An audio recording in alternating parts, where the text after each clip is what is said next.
त्या दिवशी मी तुम्ही वारीच्या दिवशी काहीतरी सांगत होता तेव्हा ती चुकून इथं वारकऱ्यांसोबत आली होती. तेव्हापासून मी जरा विचार करतोय का नेमकं ह्या सगळ्या गोष्टीचा काय संबंध कशाची तरी आहे का? हे नेमकं कोडं काय आहे ते काय सुटणच झालंय हो.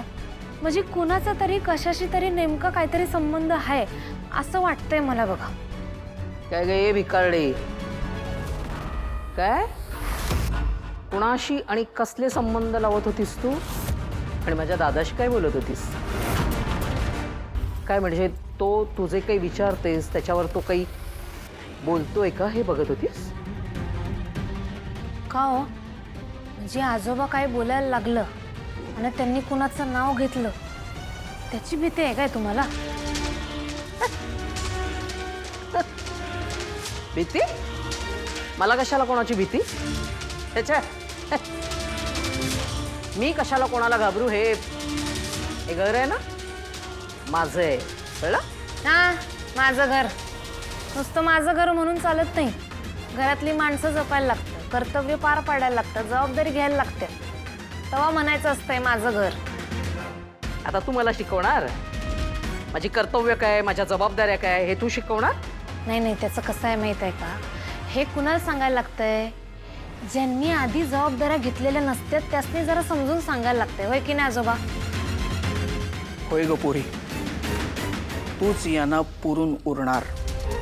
जेव्हा कधी मला बोलता येईल ना तेव्हा मी या कैदासिनीला सांगेन की कमळी हीच माझी मोठी नात आहे. तेव्हा मला हिची कसलीच भीती नसेल, कारण हिच्याशी दोन हात करायला माझी ही नात कमळी कणखर आहे.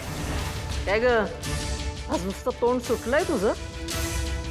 मला तुझी अशी दुखरी नस सापडली आहे ना का तुला कुठली पळवाटच सापडणार नाही. मग मी म्हणतो तुम्ही ती माझी नस पकडून ठेवाच. आणि कसं आहे एकदा का मला तुमची ती नस घावली की नाही का मी इतकं सहजासहजी तुम्हाला सोडत नसतोय. माझं नाव कमळी मोहिते. मग तेव्हा मी तुम्हाला कुठलीच पळवाट हाताला लागू देणार नाही. अगं सोड ग सोड. तू कसली मला पळवून लावतेस?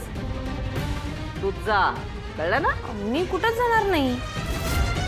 कडू आजी काय आता किती वेळा सांगायचं तुम्हाला? ठीक आहे आता परत एकदा आठवण करून देतो. आजी आजोबा राजन काका यांच्या केसाला जरी धक्का लागला किंवा त्यांच्याबद्दल वाईट विचार करायचा तुम्ही प्रयत्न जरी केला तर गाठ माझ्याशी आहे. कमळे, बाबांची तब्येत कशी आहे आता? ठीक आहे आता ते.